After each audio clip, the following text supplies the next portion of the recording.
De kade Stwatte die in doet 2 sleeboten deze kraan oer het wetter vervierden.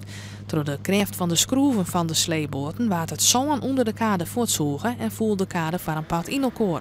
Anne Visser liet zoegen. Nou, hier aan de andere kant had een grote kraan last en er stond waar van die sleeboten, die houden dat scheepdek beet. En die stonden daar gewoon te draaien om dat ding in de wal te houden. Hè. Nou, op een gegeven moment voelde ze aan hoe dik ging.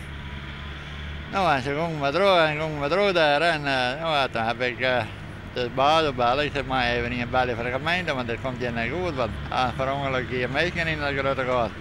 Woender boppen woender rekken net in je verwoenen, want het hier nog een stuk slimmer kind. Nou, hier staan alle grote vrachtlijnen af, maar die willen gelijk op die 2, want dan zie die ik in het gat belanden.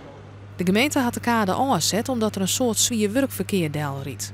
Wat we nu gaan doen is daar weer zwaar materiaal inbrengen in de vaart. Dus dat gat wordt gedicht met klei, aangevuld met, vervolgens met puin. Dus dan komt er een soort stop op, zou je kunnen zeggen. En vervolgens wordt de kade weer aangevuld met zand en dan moet het probleem verholpen zijn. Er is nog geen duidelijkheid over de financiële skeer. Het wordt ongeveer 3 weken voordat de kade weer repareerd is.